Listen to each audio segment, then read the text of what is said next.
Hello, Home Slices is here with Home Slice Adulting coming to you with my review for Netflix's The Circle, Season 3, Episode 11, which is entitled Choosing Sides. Thanks for clicking on this video. Don't forget to like, comment, share, and subscribe. And y'all, it's the end of a very long day, very long week. I'm chilling on the couch right now, and y'all are just going to see me in my Friday night element, okay?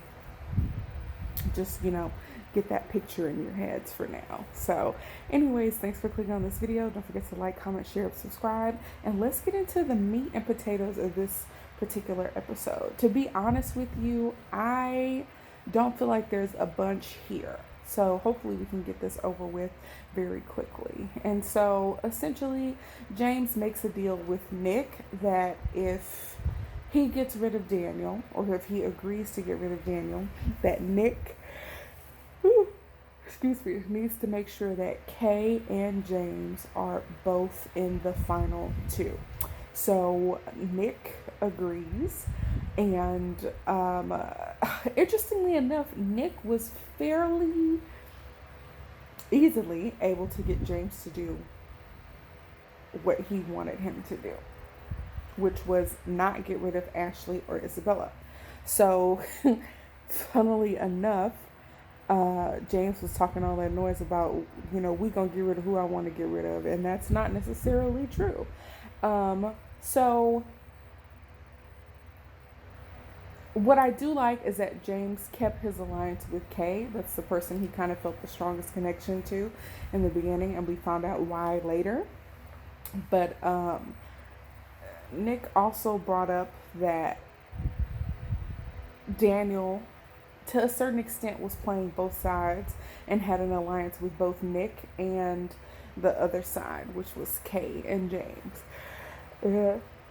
I had mentioned before in my other review, my previous review for the last episode, that Daniel would probably be the only person that they would be able to agree on. And that would be the best way for them to kind of move forward, because they really were going to be at an impasse anyway. So James exchanged, safety or immunity for himself and Kay, and Daniel just happened to be the sacrificial lamb. And so James delivers the bad news, and unfortunately Daniel gets eliminated, and Kay is not happy about that, and of course Daniel is not happy about that. And so Daniel gets the opportunity to go see a player, and they go to see Isabella, who is actually Sophia. And here's the part where I never understand what's going on. I don't know if it's the whole, social media fingers versus what you're going to do in person situation, but Daniel shows up in Isabella's room, and it's like they've been in an alliance the whole time. These two people that never really interacted with each other have been in an alliance the whole time. I don't know if it's because they have commonality because they're in the LGBTQ community. I don't know if it's because Daniel feels like he's been betrayed by James, so he's just gonna throw as much salt in James's game as possible. I don't know what it is, but Daniel gets there, sees that this person has been lying about who they are the whole time, and confirms their actual suspicions. Gives this person their entire game book or playbook, and also says, I'm going to make sure that in my departing message, I say that you are real because you have a chance at winning this. And I just don't get it. I understand that, for everybody, it's not as important who's a catfish, because people are doing what they feel like they need to do to win the game. Just me as a person, feeling like honesty is always the best policy. I don't like that. I would not want a catfish to win. Last season, a catfish won, and I did not care for that. I did not like that. I would always prefer that someone who is themselves win the prize money. But apparently Daniel didn't feel the same way.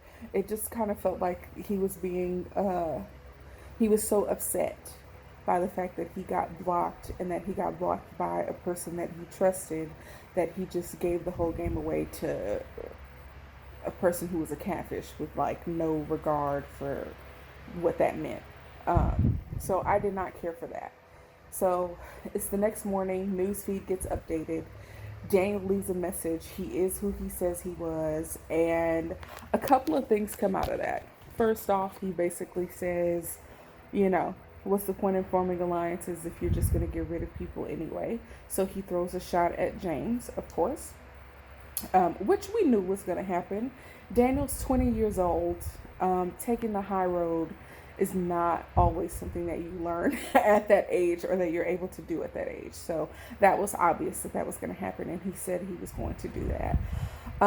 Very quickly, almost to the point where I didn't even notice it, Daniel also says, you know, for the people that I trust and the people that I now know are real, like, I look forward to seeing you on the other side. And it was his way of saying Isabella was real. Nobody picked up on that.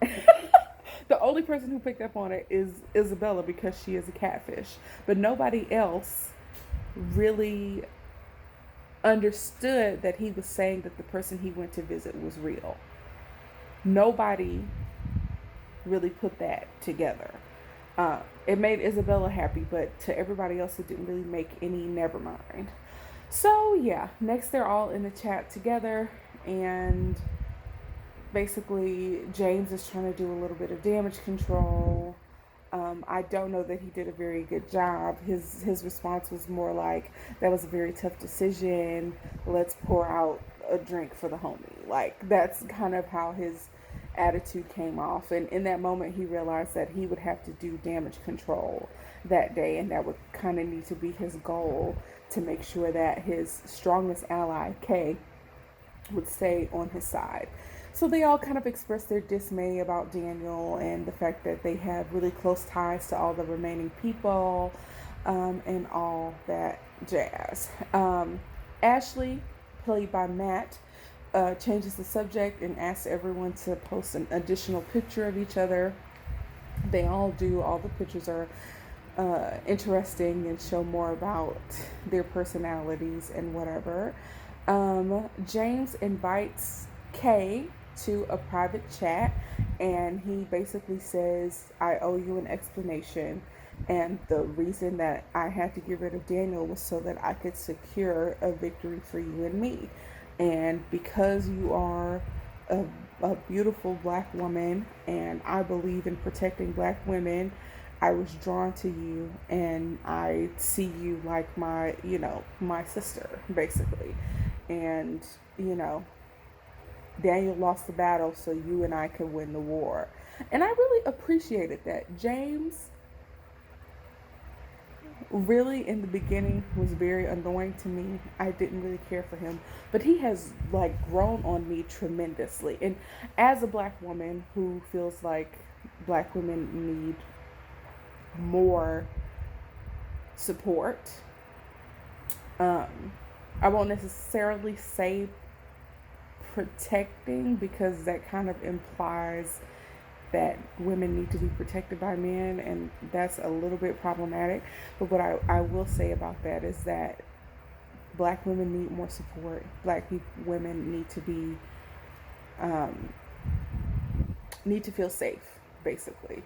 And seeing as how James has, you can see that over time he has evolved, and I really appreciate that about him. And so Kay basically comes around. She understands his logic, and their allyship is more solid than ever. The band gets together. Everyone's grateful that they were not kicked out.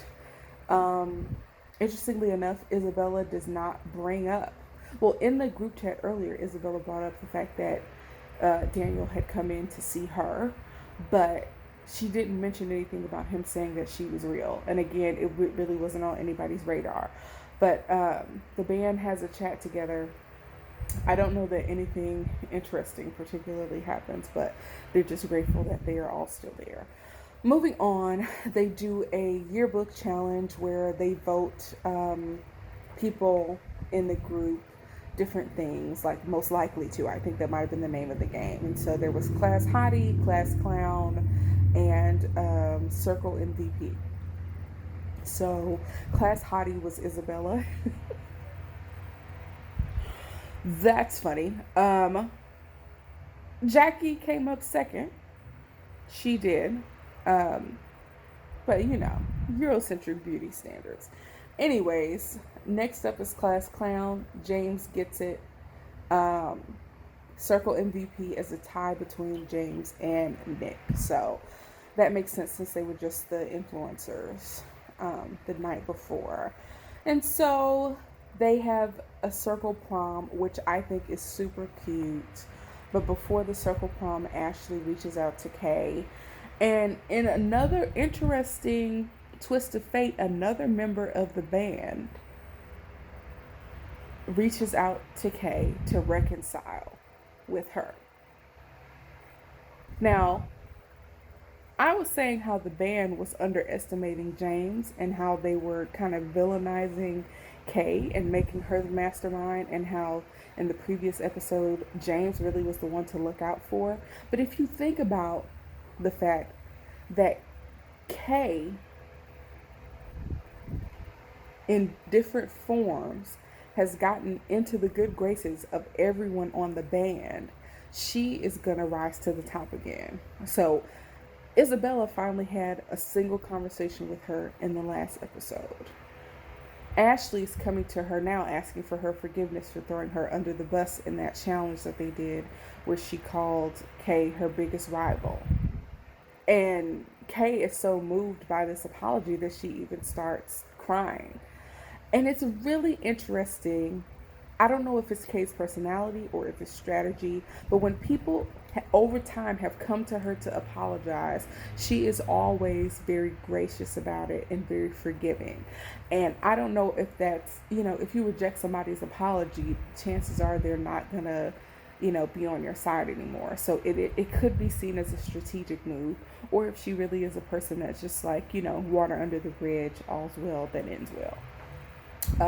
I definitely think she recognizes that this is a popularity contest, and if she is seen as being gracious and forgiving, that chances are she, will be more popular in their eyes. I don't know that that's 100% true, because even though these are people who are, whether they're trying to make themselves look good or whether they are genuinely apologetic, just because they apologize doesn't mean that they don't recognize that you are their biggest rival and that you that you really are a threat to their game. So I think it's interesting that everyone in the band has at some point either tried to form a relationship or an alliance or apologize with Kay in the past few episodes. So Kay may be, climbing in the ranks again. So they have that conversation, and all's well that ends well, or whatever. So now it's time for them to have prom. They are all delivered prom outfits in their sizes, and they all look fantastic, actually. Like, Sophia, who's playing Isabella, actually cleans up good. Like, you can tell she put on makeup. Her dress was very nice. I really liked her dress, maybe the most out of everybody's. Isabella, I don't know. The girl playing Isabella, Sophia, is annoying to me because she comes across as mean-spirited and vindictive. So I don't care for her personality. That's just like, I've never really cared for her the whole time that she was there. Jackie seems fine, but she's new. She's not really a threat, and chances are she will not win. James, I'm curious about what Jackie thinks of him now that he got rid of somebody that he was aligned with. So maybe she thinks James is, a person who doesn't keep his word. But they all look good. They're all dancing, having a good time to disco music. It's great. It's actually great to see them really have fun and get dressed up and all that jazz.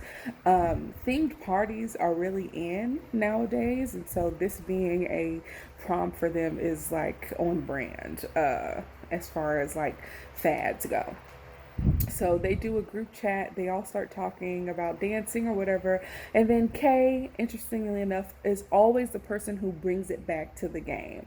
They'll be talking about stuff in general. They'll be talking about whatever. They'll be laughing, having a good time, talking about dancing. Kay always brings it back to Catfish. Kay always brings it back to what's going on in the game. And so Kay says, you all know why I want to win the prize. Can you all tell me why you want to win the prize? So they go through and kind of talk about what's going on with them. Ashley's mom has lupus, so they want to help out with that. James wants to help his grandma. Nick wants to repay his dad for sending him to school.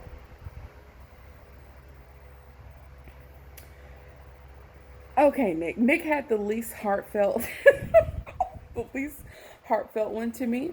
Um, but yeah, that's just that. Um, what I oh No, the least heartfelt one was Sophia because she was playing Isabella, who was actually her older sister, and saying, my younger sister, Sophia, is in school and she's having such a hard time with her tuition. I want to help her get her education. You're talking about helping yourself. That was the worst one. That was the worst one. Because those reasons were very quite selfish. They don't know that because they don't know that Sophia is Isabella's younger sister.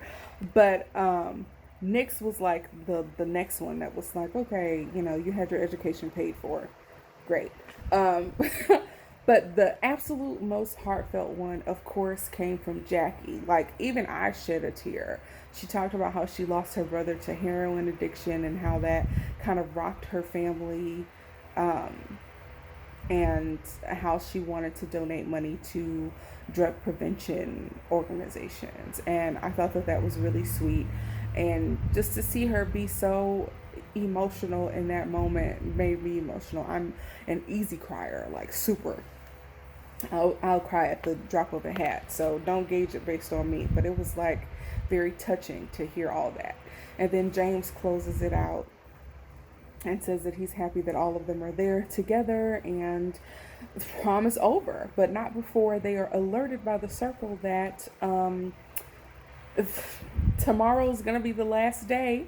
And after they vote off the least popular person, whoever's in the finals is going to have a chance at winning $100,000. So they have this hanging over their heads as they go to bed tonight. So that is going to be it for this particular episode. Thanks so much for watching. Don't forget to like, comment, share, and subscribe. And you tell me what you thought about this episode. Peace out, Home Slices.